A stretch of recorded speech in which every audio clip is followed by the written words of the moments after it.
បបូមាត់ផ្ដិតជាប់ថ្ពាល់ឆ្វេងក្លិនអូនអោបជាប់ក្នាយគេ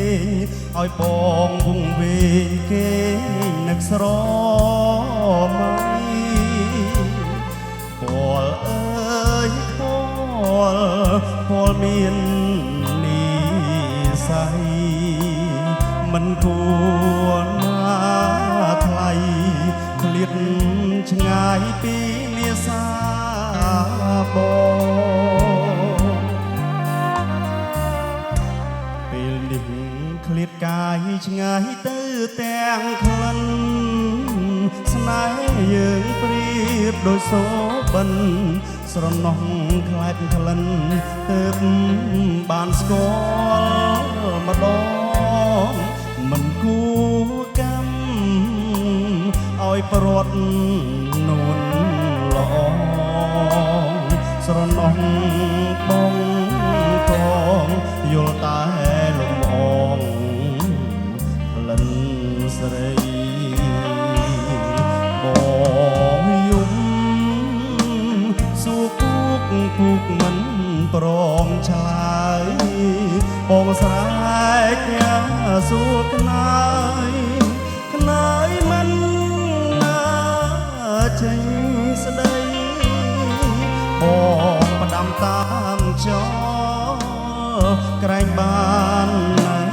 ដល់ស្រីក្លិនអើយនៅថ្មី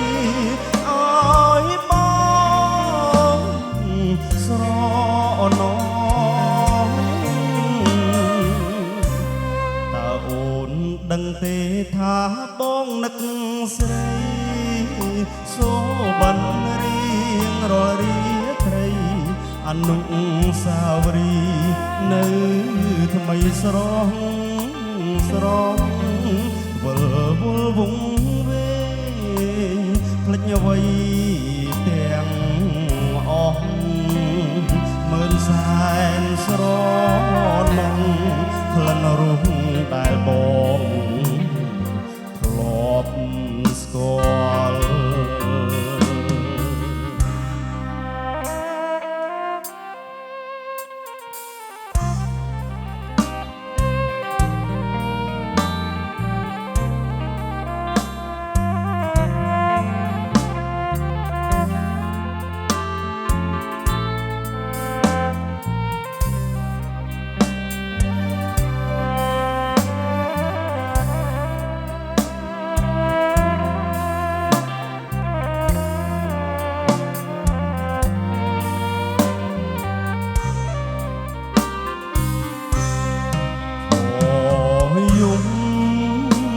សួរពូកមិន